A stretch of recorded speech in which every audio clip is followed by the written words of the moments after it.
Welcome to the new audio podcast with Gelmi. Take off now and boost your efficiency in leadership, teamwork, and customer contact. Today's topic is autonomy versus heteronomy. Do you sometimes feel like daily business runs over you like a wave? Like one wave after the other? And the only thing you're trying to do is to keep your head above the waterline in order not to drown? Do you ever feel like you're being reactive all the time? Reacting to external stimuli only, instead of being proactive about things? Well, welcome. You're in good company. And many of my clients are reporting this to me when they come to me for coaching. So, how would it be if you would find ways to get ahead of the wave? Or even find a surfboard and start surfing the wave? Wouldn't that be attractive? Well, let me give you a few very simple yet effective inputs or impulses that may lead to you becoming more proactive than reactive in your daily business. One of the key factors for achieving that is the amount or the level of autonomy versus heteronomy. Autonomy meaning you are in control. You can decide when you do what. You are in control of your time and your allocation of resources.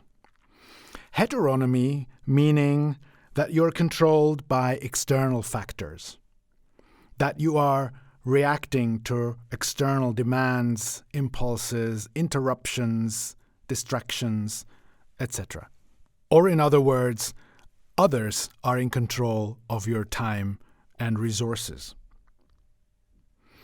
And the higher your autonomy, the lower usually the experienced level of stress.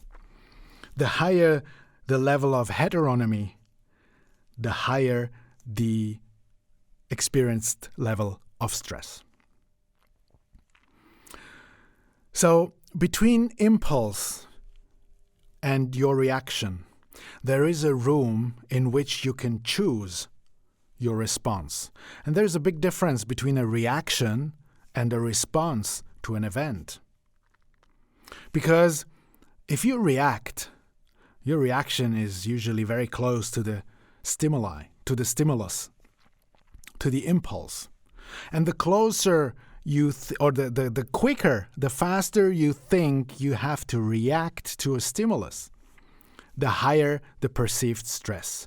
Let me give you an example. If the phone rings and you feel like you have to take the phone after the first one or two rings, that's quite a high level of reactivity. If this goes along all day like that, then chances are that you feel stressed, that you feel driven and reactive, rather than proactive. Now, let's stay with this simple example. I personally only answer almost 1 or 2 out of 10 calls directly. I would answer my wife when she calls, my parents, any clients that I currently work with intensively. And the other 9 calls out of 10, I directly divert to my voicemail box. By doing so, I make a shift from heteronomy to autonomy.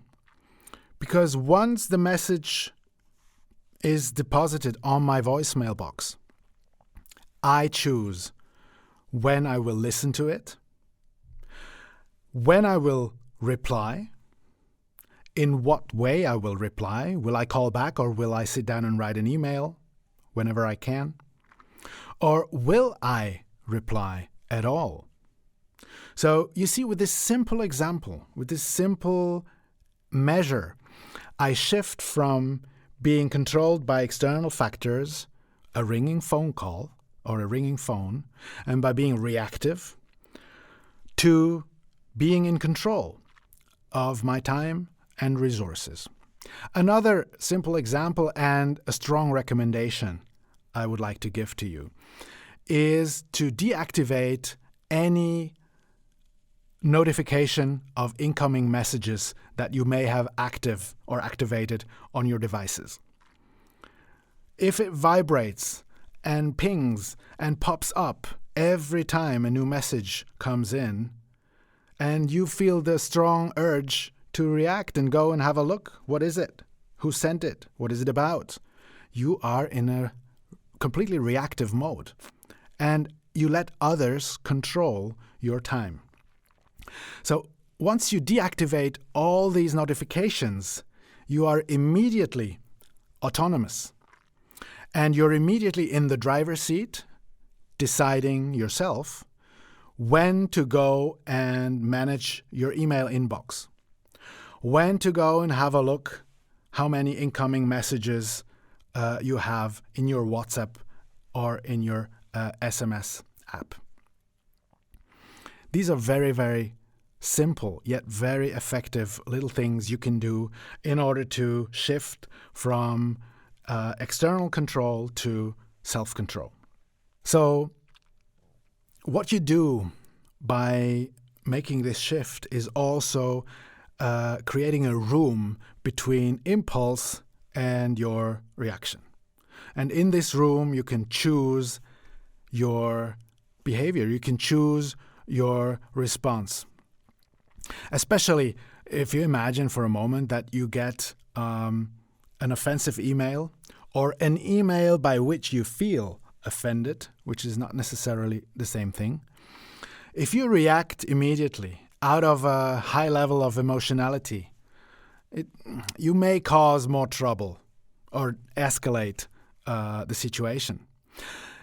If you instead manage to create room between the impulse, which is the incoming email that makes you feel offended, and your response, you can, there's a high chance that you find ways in which to de-escalate the situation.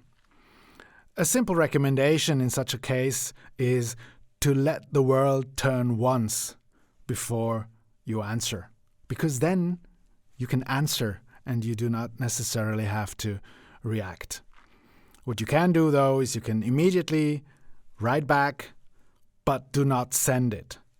Wait until the world turned once, and then read it again and decide whether you want to send it like that or whether you want to rephrase certain things. Chances are that you are not going to send the text that you wrote directly after receiving the incoming message.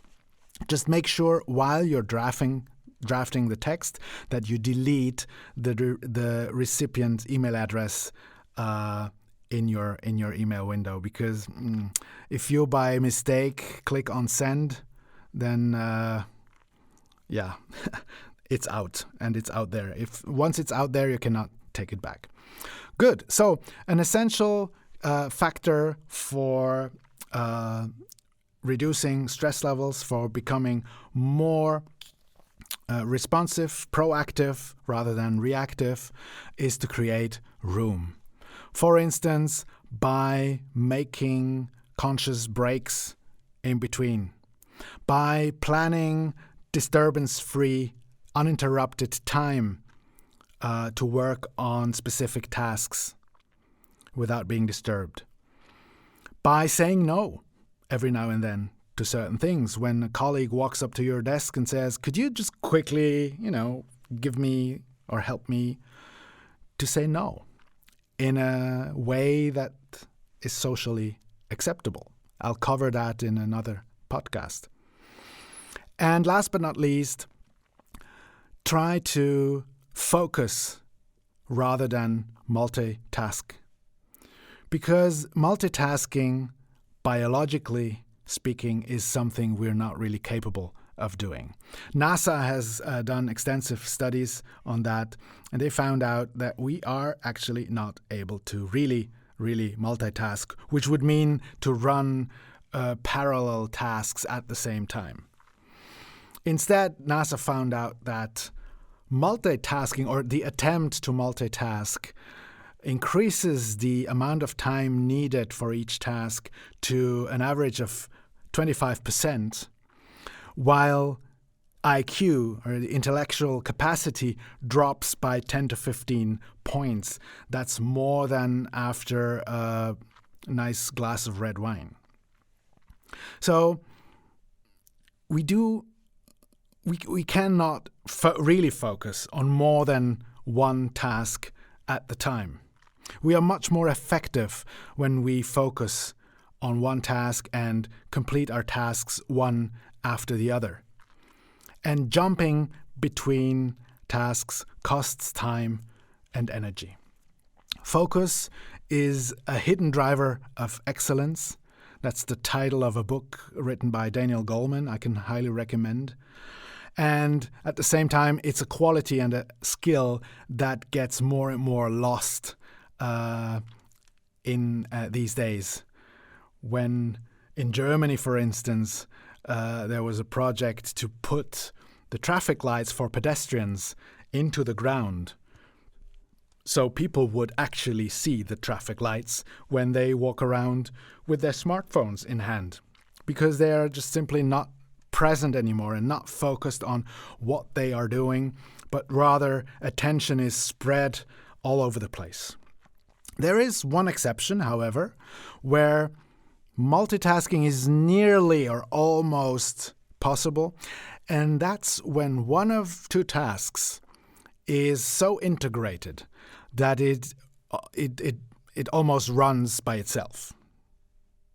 And the classic example is driving a car or making a phone call while driving a car. This is only possible because driving the car is, for most of us, so integrated that it can run by itself as a process. We don't have to consciously drive the car, which allows us to solve complex problems and have important discussions on the phone while we're traveling from one city to the other. And when we get off the car, we don't really know how we got there. We just know we got there somehow. This being said, of course, the whole thing is safety relevant, and you better focus on the road ahead of you when you drive your car next time. My wish for you is that this impulse will help you increase your personal effectiveness. Yours, Thomas Gelmi.